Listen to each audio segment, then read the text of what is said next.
Mira, el pasaporte sanitario es lo peor que se le puede haber ocurrido a cualquier político. ¿Cuál es el motivo? Es el inicio de un problema gravísimo contra la libertad individual. Es parte de un esquema intervencionista que no debería existir, pero hoy está avalado por una serie de médicos que, si bien saben de medicina, no saben de matemáticas.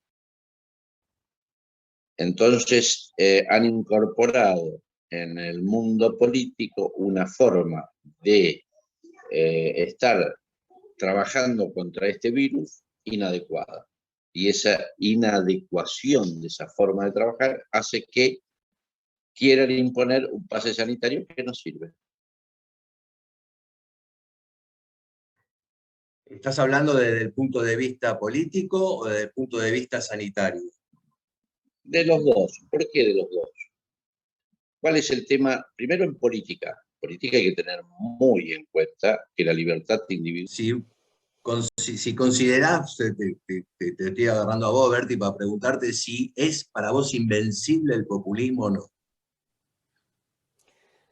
No, para nada invencible, si no nos pedimos un tiro. O sea, no hay nada inexorable, claro, no hay nada inexorable, me parece a mí, ni para un lado ni para el otro.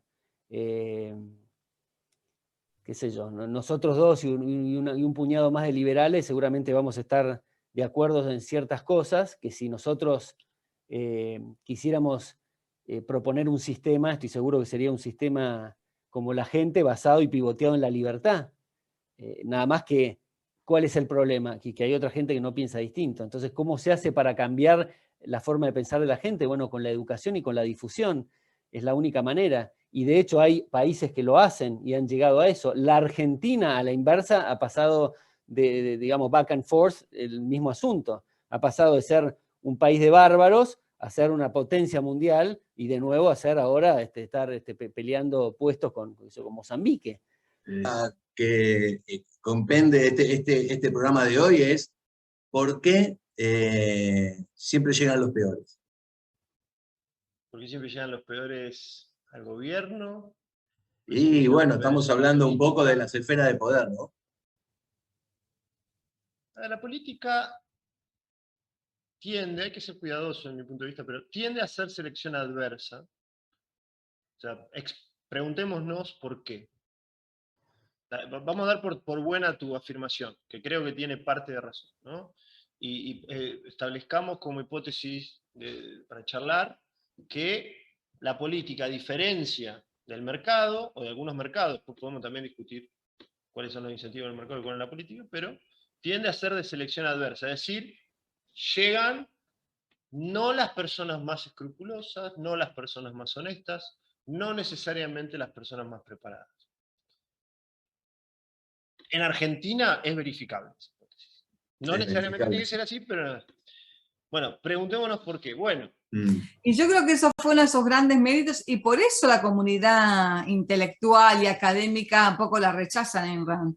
Porque vos lees su filosofía, en todos sus libros de filosofía, y es clara, es simple, ¿viste? ¿No? Digamos, dentro de su complejidad y su profundidad, vos lees y entendés. Tratá de leerte un libro de Heidegger o el otro día tengo una amiga que está trabajando en el Gran Instituto y me dice, estoy tratando de leer Foucault, y me dice, tengo que leerlo 5 veces la misma frase para poder entender a qué se está refiriendo. Entonces, hay un concepto un poco de la idea de que si sos filósofo, sos intelectual, tenés que ser rebuscado y tratar de que la gente no te comprenda. Entonces, para Ayn Rand, alguien que su filosofía... No fue el caso de Ayn Rand. No fue el claro, caso de Ayn Rand. Ayn Rand fue la excepción. Encima utilizó la novela también para expresar sus ideas, ¿no? No fue una cosa que arrancó escribiendo o presentándose como filósofa ante el mundo, sino que fueron distintas novelas y, bueno, ella expresaba su punto de vista, su parecer.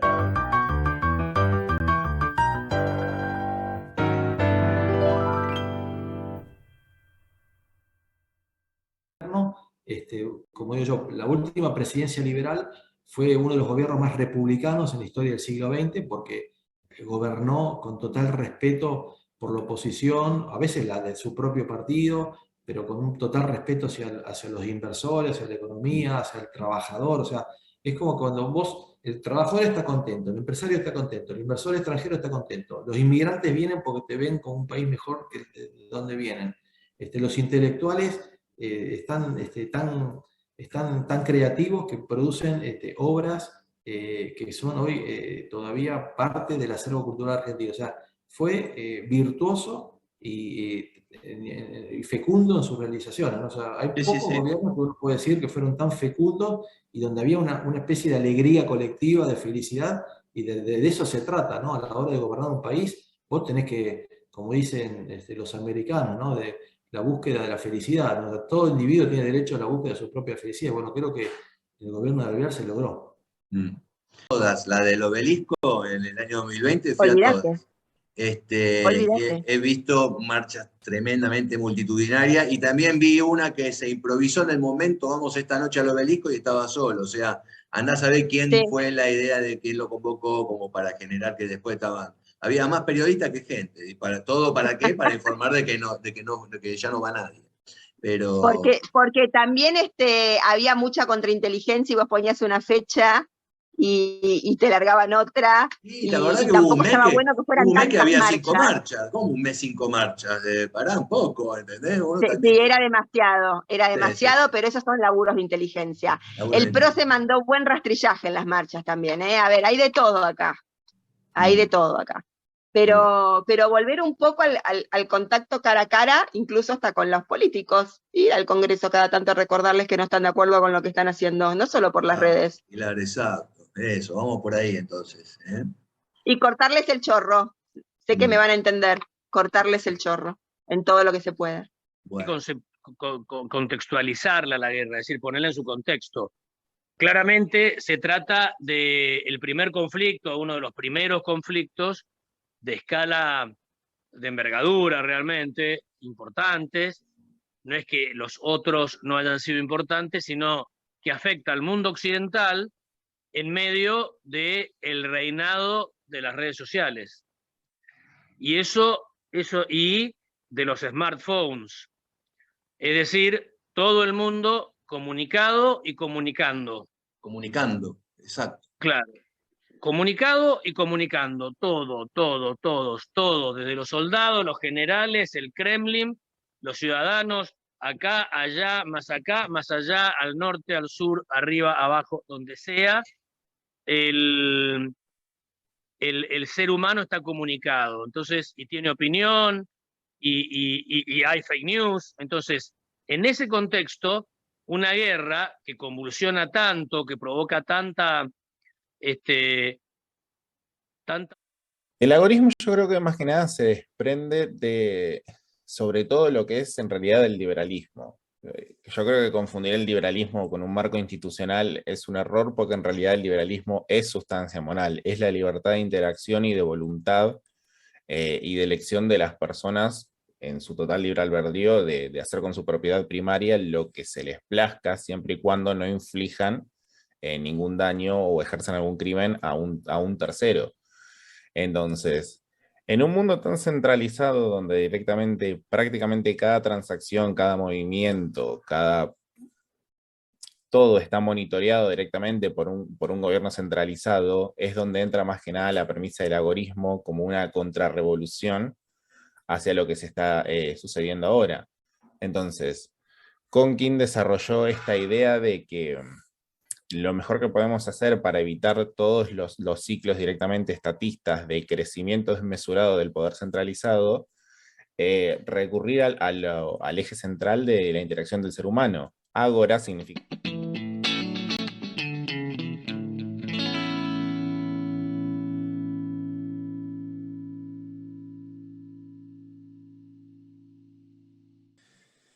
Mira, sinceramente siento que sí, que el cambio de época está justo en el medio del río, como se puede decir.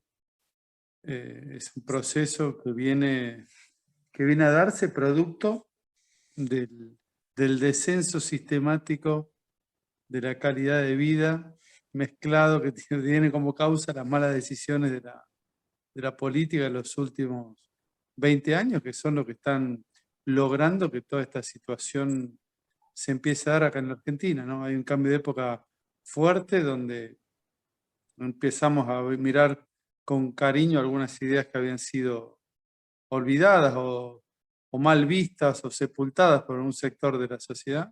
Y bueno, hoy más que nunca creo que se empiezan a reivindicar y este quiebre que se está dando van a traer de nuevo a la Argentina las ideas de la libertad y van a estar en juego en los próximos gobiernos, no importa quién los integre.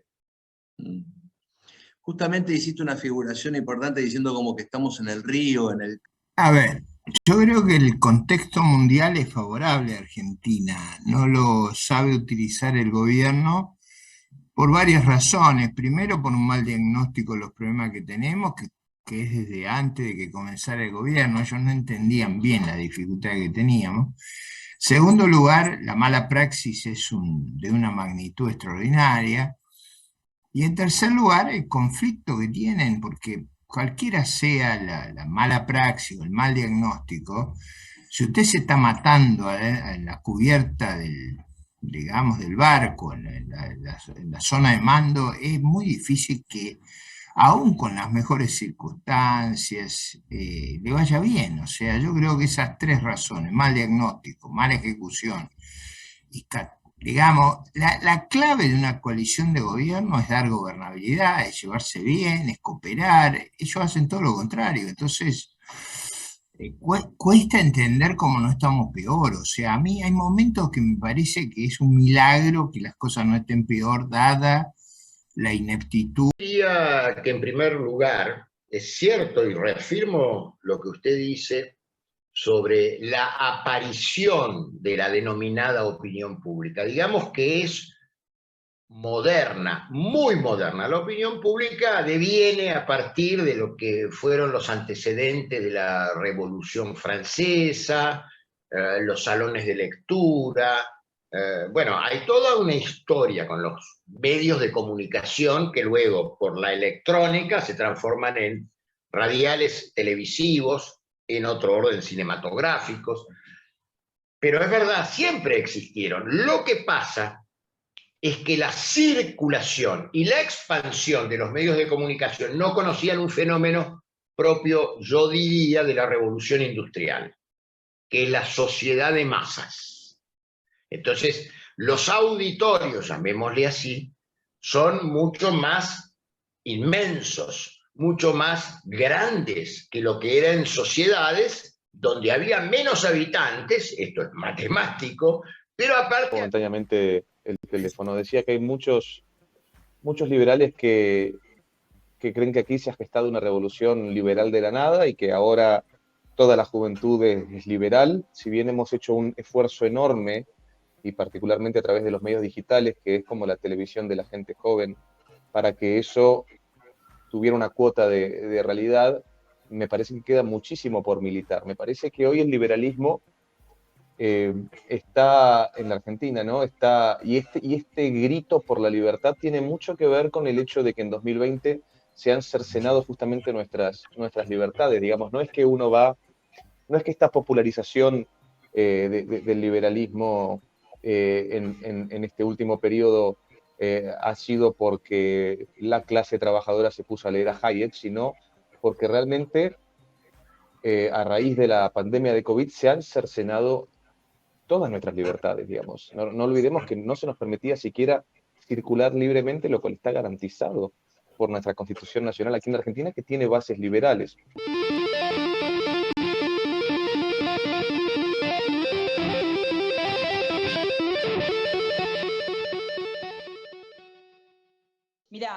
Desde el primer lugar, nosotros viste que hablamos del trabajo social y demás, una particularidad que nos distingue, o por lo menos que me distingue a mí, o que nos distinguimos como espacio, viste que Javier dona el sueldo.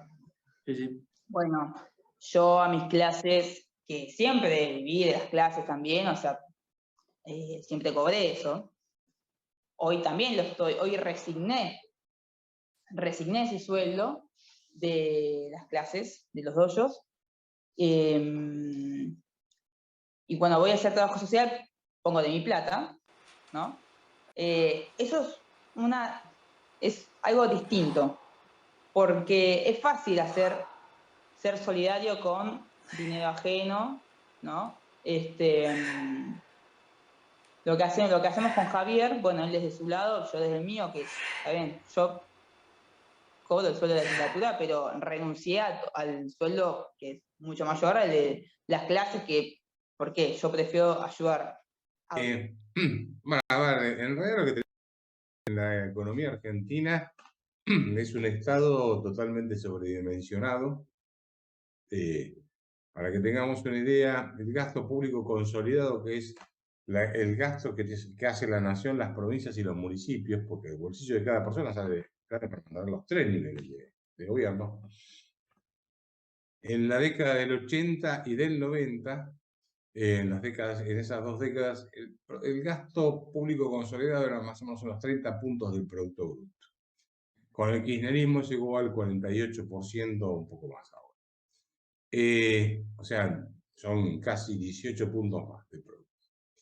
Y en la década del 80, ese nivel de gasto no se pudo financiar, porque fíjate que tuvimos inflación, megainflación, hiperinflación, default, confiscación de depósitos con el plan Bonex, y en los 90, bueno, terminó con el endeudamiento que también está eso. Entonces, si ese gasto de 30 puntos del Producto Bruto no se pudieron... Argentina, para mí la inflación, vamos a empezar a definir el origen y la causa de la inflación. Yo no soy de los que creen que la inflación sea multicausal. Creo que la inflación tiene un origen eminentemente monetario. ¿Y por qué te digo esto? Porque todavía a mí nadie me pudo contestar por qué en una economía de trueque que no hay dinero, no hay inflación. Sí puede haber cambio en los precios relativos. Tampoco nadie me puede contestar por qué, por ejemplo, si yo no emito dinero, ¿cómo hago para convalidar los aumentos de precios? Porque definamos primero la inflación. La inflación es el incremento sostenido y persistente de todos los precios. No solo del cambio de los precios relativos de algunos, sino de la generalidad de los precios. Y el tercer punto, para de alguna manera definir que es un problema monetario, ¿qué pasaría si yo dolarizo la economía hoy? Si yo dolarizo la economía, creo que vamos a estar todos de acuerdo en que la inflación va a ser distinta, va a bajar.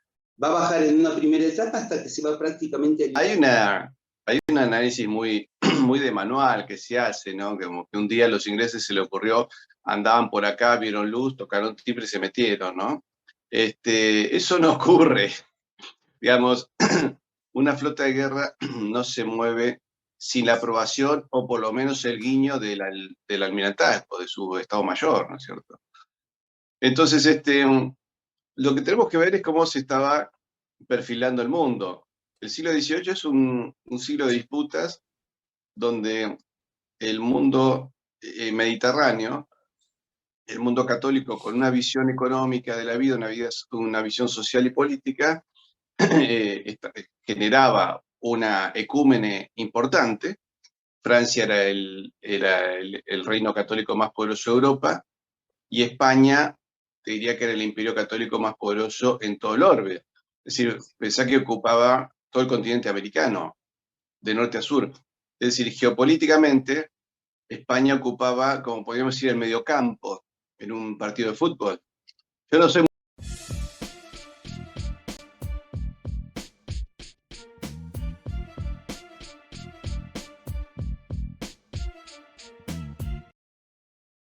Bueno, te diré, Argentina pertenece a Hispanoamérica y a América Latina, pero no se percibe como tal. ¿Okay?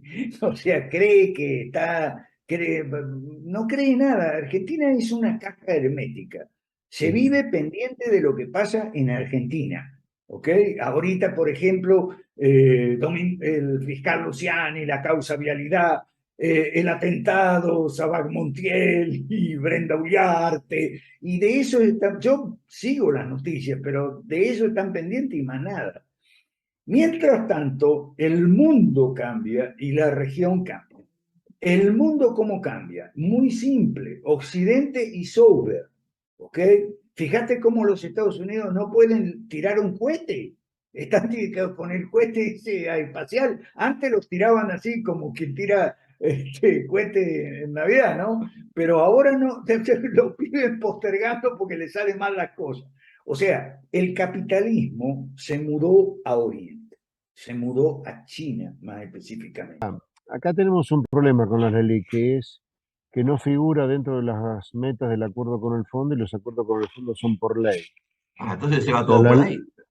Claro, el tema, como no forma parte del acuerdo con el fondo, no se habla de las LELIC. Si fuera parte del acuerdo con el fondo, estaríamos hablando de las LELIC todos los días, porque hoy el déficit cuasi fiscal, el que te generan las LELIC, es más grande que el déficit fiscal que sí forma parte de la meta con el fondo. Es inexplicable que teniendo el Banco Central un quebranto como el que tiene, no forme parte de las metas fiscales con el fondo, ¿no? Es increíble, una cosa insólita, insólita, insólita. Es más, ayer en la reunión de jefes de bloque, de labor parlamentaria que se le llama, para planificar la tarea de discusión del presupuesto, es una muy buena noticia que ya el gobierno tenga intenciones de tratar el presupuesto, a diferencia del año pasado que lo tratamos casi en Navidad.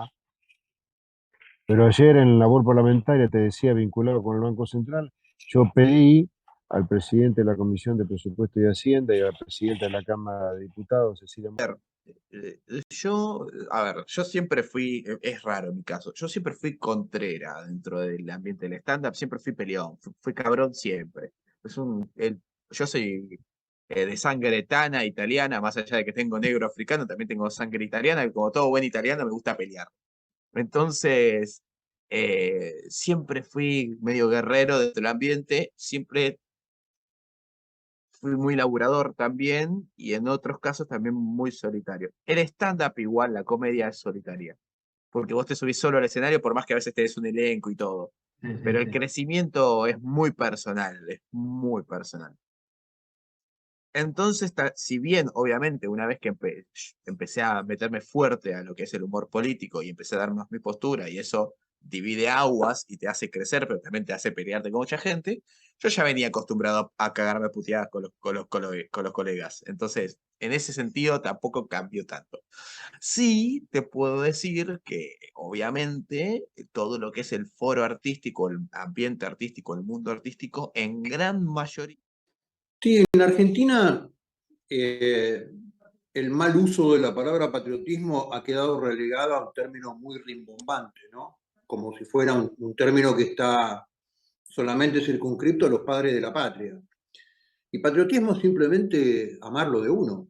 La patria es como la madre. A la madre no se la ama porque es linda y porque es joven y porque nos hace buenas comidas cuando somos chicos. El verdadero gesto de amor a la madre es cuando está vieja, cuando está enferma.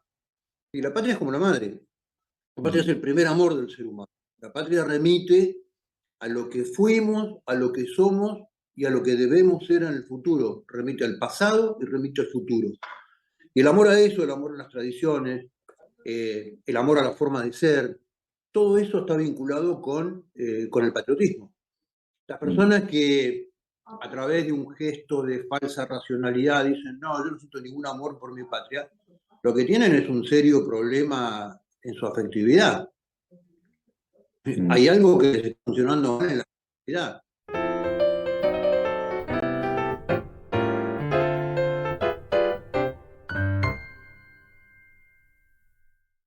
Mira, yo creo que yo te diría más que menos Estado o poco Estado, que sí, por supuesto, sin lugar a dudas, tenemos que tener un Estado más eficiente significa un Estado seguramente menos presente, menos intervencionista, no menos presente, menos intervencionista, es el término correcto.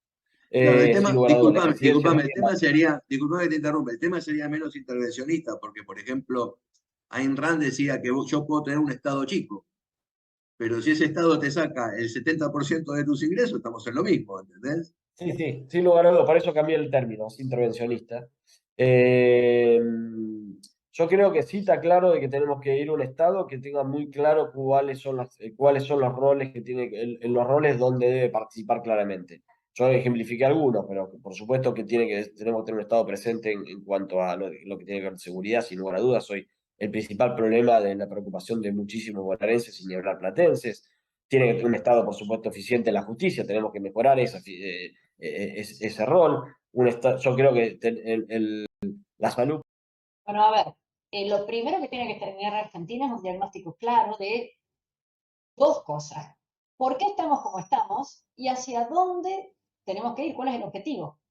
Después veremos cuál es la mejor política, si se hace todo junto o de a poquito, pero digamos, si no sabes a dónde querés ir y no sabes dónde estás, o sea, vos decís, estoy acá o estoy acá, ¿a dónde estoy? O sea, ¿cómo me dirijo a algún lado si no sé dónde estoy y a dónde quiero ir? Eso es terrible. En Argentina no tenemos un diagnóstico compartido por toda la sociedad de por qué estamos como estamos. Y creo yo que empieza a haber un cierto objetivo, más o menos, de hacia dónde tendríamos que ir. Porque una cosa es decir, tenemos que desarrollarnos, queremos crecimiento, queremos que nuestros jóvenes sean felices, ok, gracias, que vivo, ¿no? Es mejor ser joven, rico y buen mozo y sano que viejo, pobre y enfermo. A ver, no es eso. El objetivo tiene que ser cómo logramos que Argentina, mi opinión, cómo logramos que Argentina se inserte en el mundo de manera de poder llegar a un mercado muchísimo más grande y todas las cosas que tenemos que hacer previamente para eso. Yo creo que estamos viviendo como el largo coletazo violento de algo que se está preparando, preparando no, eso suena a conspiración, algo que se está pensando o viviendo hace muchas décadas, ¿no? O sea, en la forma de hablar, en la filosofía política, en el derecho constitucional, las libertades individuales clásicas han quedado declamadas como mucho, por ejemplo, en el artículo 14 de la Constitución Nacional. Bueno, si vos decís libertad de expresión, libertad de enseñanza, bueno, nadie dice nada, pero tampoco nadie mucho entiende de qué se trata, porque esas libertades han sido prácticamente sustituidas, y esta es una fuerte tendencia de la posguerra, por los derechos a recibir ciertos servicios por parte del Estado, ¿no? Entonces, hoy no se habla de libertad de expresión, sino de derecho a la información. Hoy no se habla de libertad de enseñanza, sino de derecho a la educación. Hoy no se habla de derecho a la libre asociación, sino de derecho a la salud o derecho a la seguridad social. O sea, Bueno, en estos momentos, bueno, se le está de alguna manera juzgando si debe o no debe merecer una prisión preventiva. Y esto dependerá mucho de la decisión del juez, que puede llegar hasta 18 meses. O sea, lo van a inhabilitar, ¿no?